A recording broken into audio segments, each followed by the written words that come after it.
secuela esta de la novela de Donald Trump y sus tarifas.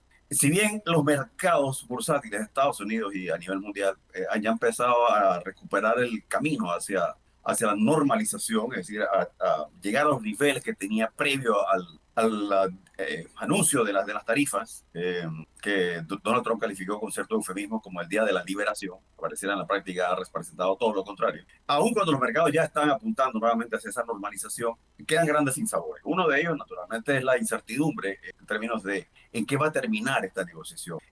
Y aunque eso es digno de un análisis y deberíamos dedicarle algo de tiempo ahora, más allá de lo que pueda resultar o no, como decía anoche Javier, off the record, decía, suponte que los aranceles vuelven ya. Está con nosotros con Mirador Económico, nada más y nada menos que el economista Horacio Estriví, que ahora sí vamos a hacer el último programa de viernes de Mirador Económico a partir de otra semana.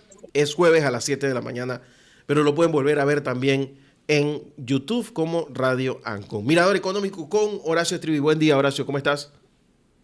Muy buenos días, don Guillermo. Saludos atentos a usted, a Diego y a Javier. Excelente, excelente. Se ve bien y se escucha bien. Bueno, hay un montón de temas para hablar, pero yo creo que tendremos uno importante el día de hoy. Pero tengo que saludar también. Casi Sí.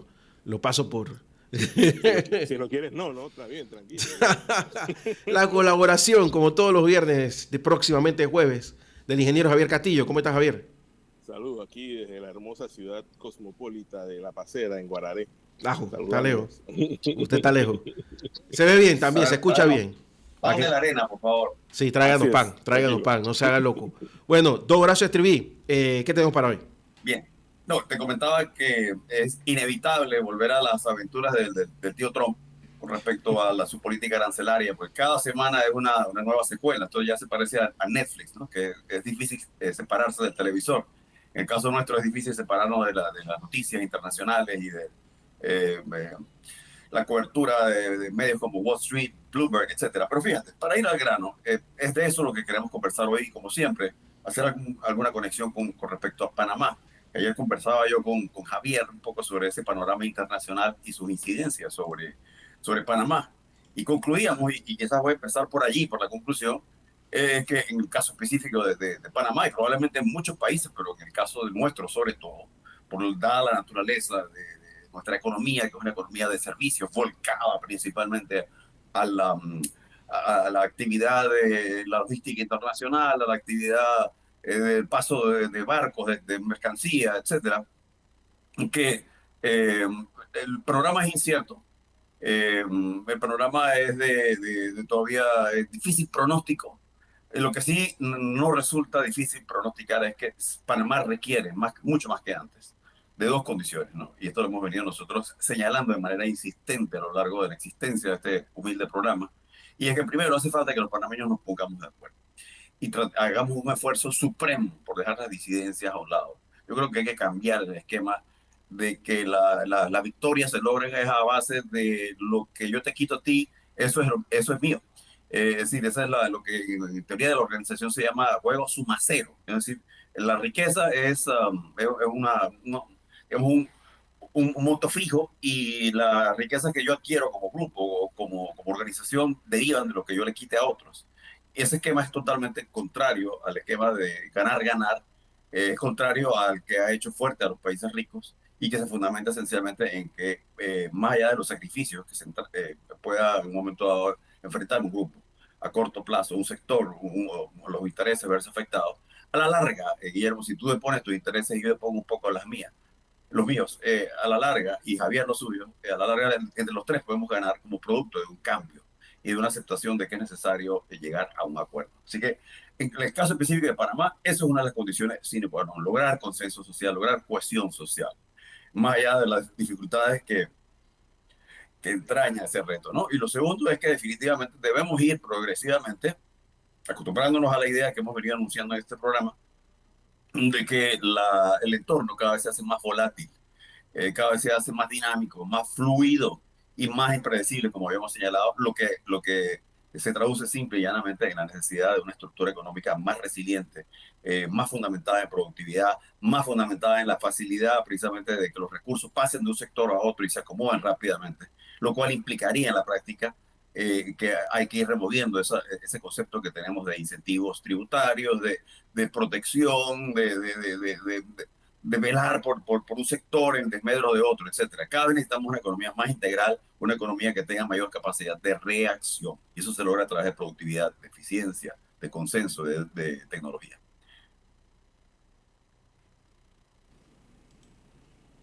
No te escuchamos, Javier, no te escuchamos. No te escuchamos, Javier. Es que lo apagaste. Bueno, ahora sí. Disculpa. Ahí está. Solamente para ofrecer un poquito de contexto, nosotros hemos estado analizando toda la situación logística que se está dando ahora con el impacto de las tarifas en China y con cómo se están moviendo los flujos. Y llegamos, y vamos a hablar un poquito de eso, pero llegamos a la conclusión de que el flujo de contenedores a través de Panamá puede variar, y puede variar dramáticamente. Y eso es algo que para lo cual tenemos que pensar y tenemos que estar preparados. Pero avancemos primero con la cadena de suministro, Horacio, para llegar a eso. Claro que sí. Yo creería solamente sí que el flujo en general de no solamente contenedores, sino de carga, inclusive de gas natural, etcétera. Ya de hecho, según he podido leer, hay un marcado impacto en cuanto, por ejemplo, al flujo del gas proveniente de Estados Unidos hacia China. Eso ya por sí marca una diferencia. Pero bien, más allá de eso, fíjate, sí, empecemos por el principio, un poco en la secuela esta de la novela de Donald Trump y sus tarifas. Si bien los mercados bursátiles de Estados Unidos y a nivel mundial han ya empezado a recuperar el camino hacia la normalización, es decir, a llegar a los niveles que tenía previo al anuncio de las tarifas, que Donald Trump calificó con cierto eufemismo como el día de la liberación, pareciera en la práctica ha representado todo lo contrario. Aún cuando los mercados ya están apuntando nuevamente hacia esa normalización, quedan grandes sinsabores. Uno de ellos, naturalmente, es la incertidumbre en términos de en qué va a terminar esta negociación, ¿no? Y aunque eso es digno de un análisis y deberíamos dedicarle algo de tiempo ahora, más allá de lo que pueda resultar o no, como decía anoche Javier, off the record, decía, suponte que los aranceles vuelven ya a su estado original o incluso bajan por el nivel donde estaban. Suponte que Trump dice, mira, la verdad es que esto es un descalabro y esto no tenía la menor idea que esto iba a tener este impacto. Vamos a hacer una cosa, más bien vamos a rebajar los aranceles. Ya de por sí hay daños irreversibles. Uno de ellos, apenas uno de ellos es lo que menciona Javier, ¿no? Por ejemplo, según estadísticas recientes, ya se pronostica con absoluta claridad que la carga, por ejemplo, en los puertos del oeste de Estados Unidos, para el mes de mayo se pronostica van a caer 25% respecto a igual periodo del año anterior. Eso te da luces sobre la profundidad del impacto que esto ha tenido, que pasó naturalmente de un impacto que se circunscribía al mercado financiero, al mercado de los bonos, al mercado de las acciones, etcétera, a lo que llamamos en economía la economía real. Adelante. Sí, realmente de lo que estamos hablando es de la cantidad de carga que entra a través de los puertos del oeste de Estados Unidos, del puerto de Seattle y el puerto de Los Ángeles, que ya hay señales de que hay una reducción. Primero hubo un incremento, como que la gente salió a comprar para evitar los aranceles, y hubo un rush, pero ahora mismo, por ejemplo, se anunció de que un montón de contenedores que venían, con los que se enviaron productos, volvieron vacíos, que es una cuestión que no sucede. Sí, sí. Y lo peor, Javier, es que ahí no termina la historia. La historia también se extiende a lo que va a constituir una especie de contraola. Y es lo que va a ocurrir ahora en sentido contrario, ¿no? En cuanto, por ejemplo, a la economía china, todo indica que la economía china también va a sufrir un gran impacto.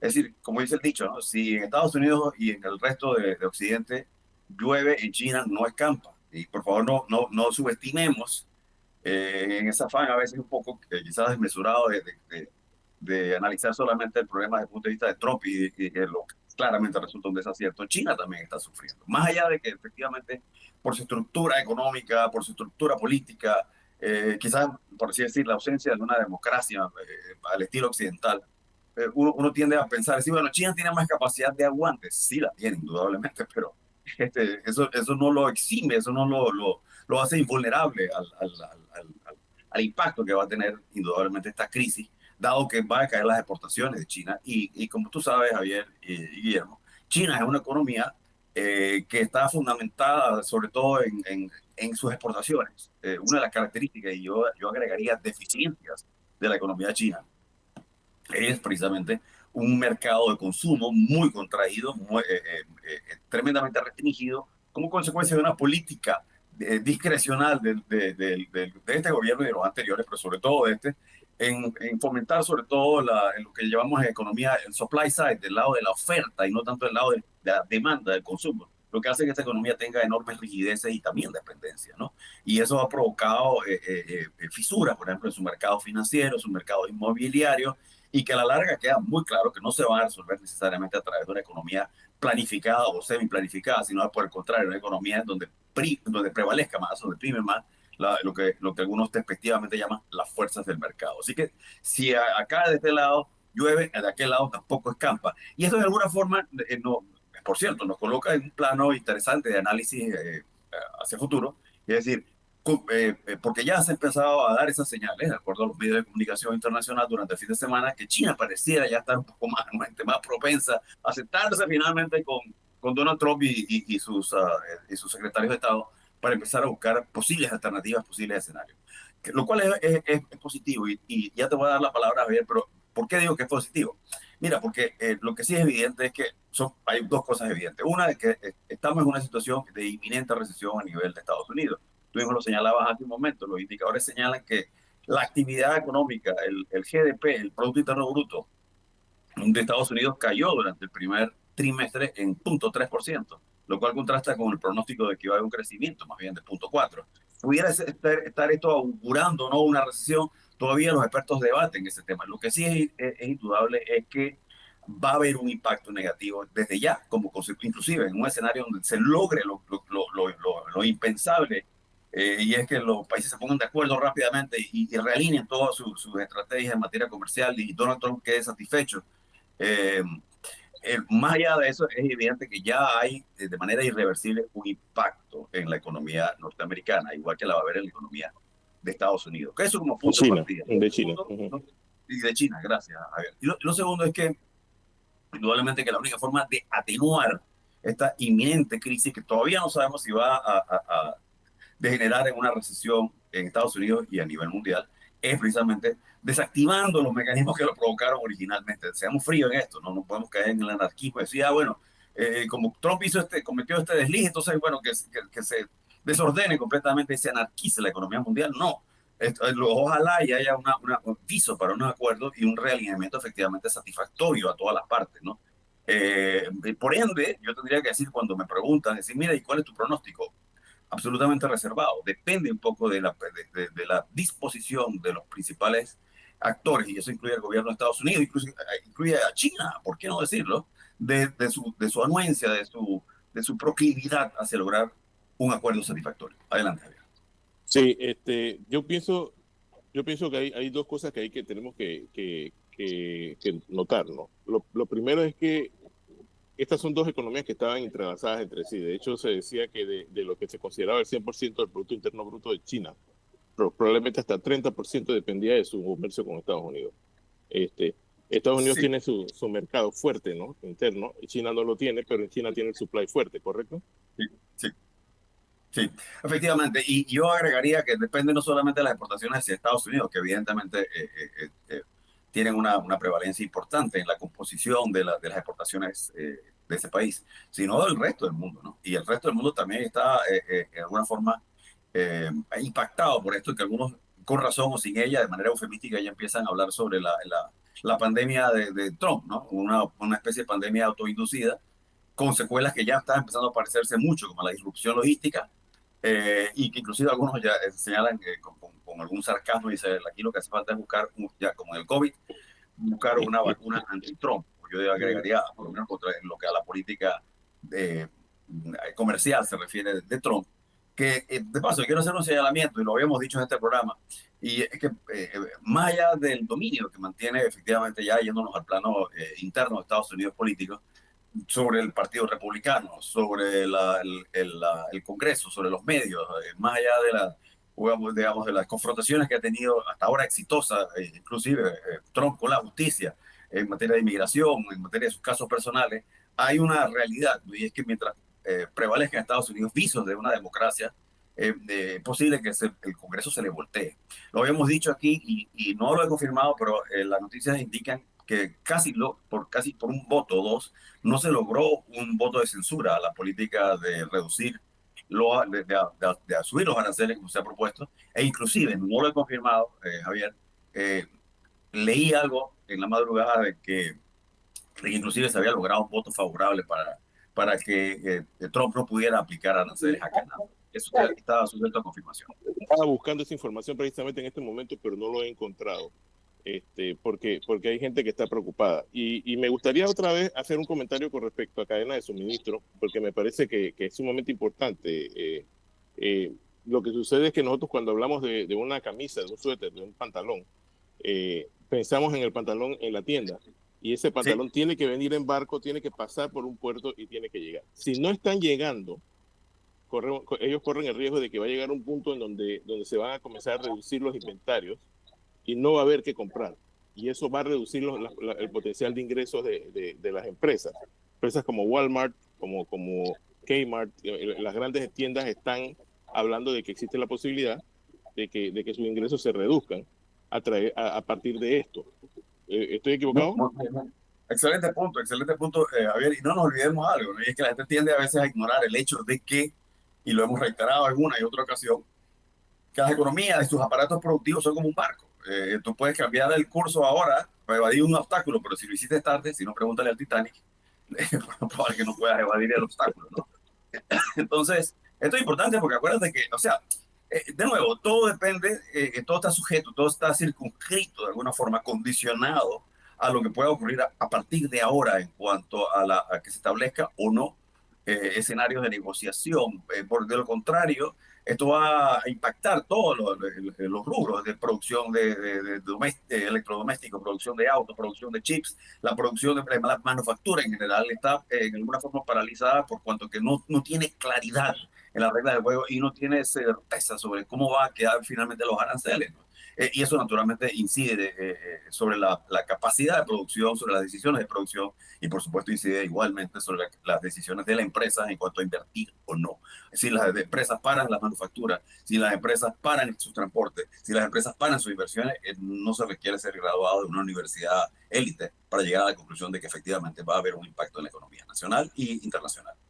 Mira, hay dos cosas que tenemos que me lleva a concluir y me gustaría el comentario de Guillermo. Lo primero es que en una guerra comercial no gana nadie. No. Aquí todo el mundo, mira, lo que hemos hablado hoy en todos los escenarios es que todo el mundo pierde. Y segundo, de que a raíz de esto que estamos hablando es que comenzamos a hablar de cuál es el posible rol de Panamá dentro de este nuevo mundo, ¿verdad? Sí, efectivamente. Adelante, Guillermo.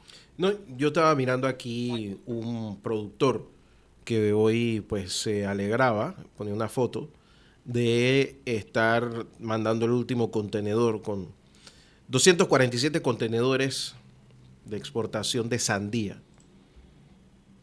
hacia Estados Unidos. Entonces, yo creo que eso es lo que hay que enfocarnos, ¿no? Sí. También nosotros tenemos que hacer un trabajo, o sea, no todo puede ser una economía beneficiosa para Estados Unidos. Tenemos que seguir trabajando en reforzar nuestra economía. Yo creo que hay que ser un poco más activos, no solamente desde el punto de vista diplomático, sino también desde el punto de vista comercial, tocar puertas. Hay un montón de gobernadores en Estados Unidos que nos van a abrir las puertas independientemente si está Trump, no está Trump, lo que sea. O sea, a veces somos muy...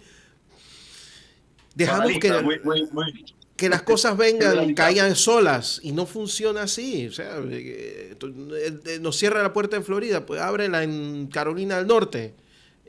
Ahí hay mercados. O sea, lo que nosotros tenemos es gente trabajadora lista para producir.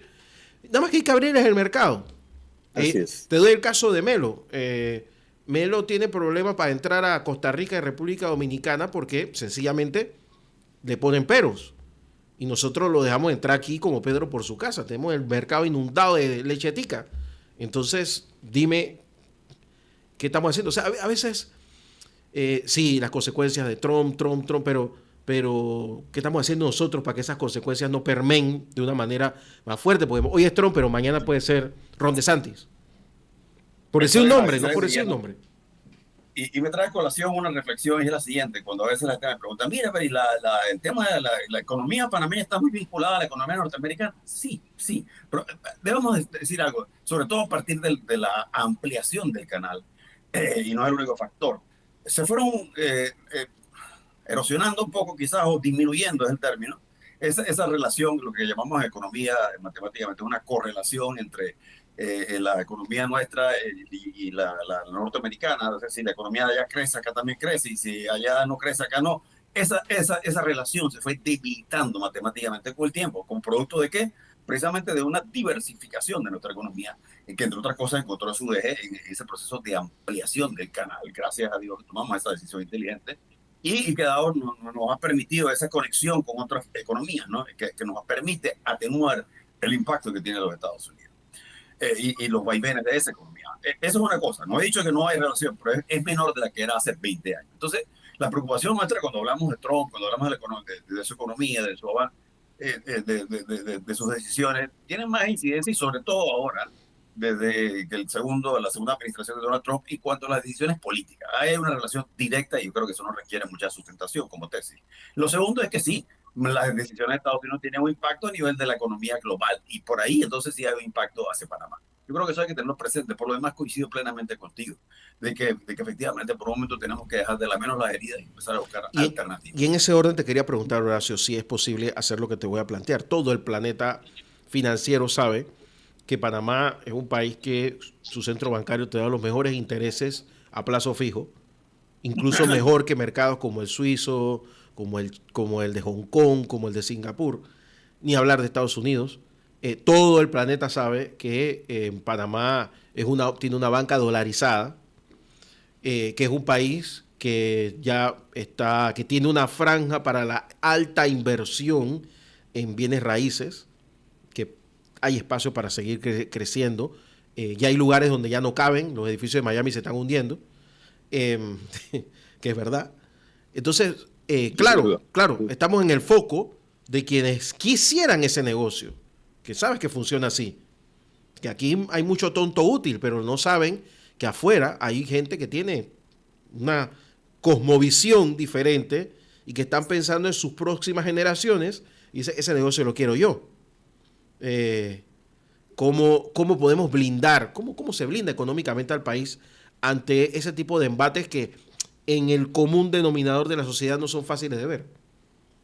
El blindaje se logra, irónicamente, en vez de cerrarnos, es abrirnos más. Y que el país ha tenido gran éxito. Pasa que hay áreas en donde no lo hemos logrado lo que todavía requeriríamos como condición sine qua non. Una de ellas es mejorar nuestra institucionalidad, mejorar nuestra transparencia, mejorar la representatividad política, que sea como un preámbulo, como el marco de referencia que nos permita a nosotros mayor agilidad y mayor confianza en nuestras instituciones.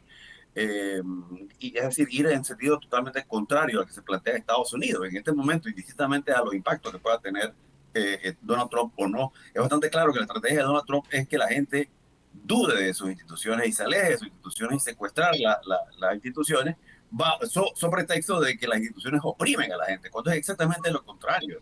La garantía de libertad está fundamentada en la institucionalidad y en el Estado de Derecho, ¿no? Y ojalá que Estados Unidos no tenga que reconocer eso dentro de un año, 2 años, 3 años, dándose cuenta que está ante una inminente un deterioro de su democracia. Entonces, ¿en qué descansa la democracia? Descansa en la confianza, en la credibilidad. Eso como punto de partida, antes de hablar de cualquier tema en materia económica. Cuando entramos en materia económica, y ya habiendo abordado el tema político institucional, político en sentido estructural, no politiquero, entonces tendríamos que entrar a la discusión de qué otras cosas podemos hacer, como lo mencionamos, reforzar la innovación, la tecnología, darle resiliencia a la economía a través de un sistema más armonioso entre el sector laboral y el sector laboral y el empresarial, entre otras tantas cosas, ¿no? Son algunas de las áreas en donde yo creo que debemos empeñarnos en seguir avanzando, indistintamente, como tú lo has señalado, lo que pueda ocurrir en los mercados externos. Sin lugar a duda estamos bajo ataque, Guillermo, pero nosotros estamos en una posición débil. Ese es el problema. Ese es el problema. Nos hemos puesto nosotros mismos en una posición débil, lamentablemente. Horacio Estriví, te agradezco mucho. ¿Te parece si nos vemos a partir del próximo jueves? El jueves a las 7 de la mañana. Dios primero, que así sea. Y nada, perfecto, lo del... Ahora me imagino que lo estás viendo cómo se ve, así que ahora en YouTube bueno, claro, verás la enorme diferencia. Así que mil gracias, Horacio Estriví, economista con Mirador Económico, aquí en la mañana Ancon. Y nada, nos vemos el próximo jueves a las 7. Feliz fin de semana. Javier Castillo, gracias por la colaboración. Nos vemos la otra semana. Un placer, Guillermo. Hasta pronto. Hasta luego. Vamos a la pausa. Este fue Mirador Económico con Horacio Estriví y la colaboración de Javier Castillo, aquí en la mañana Ancon por Radio Ancon.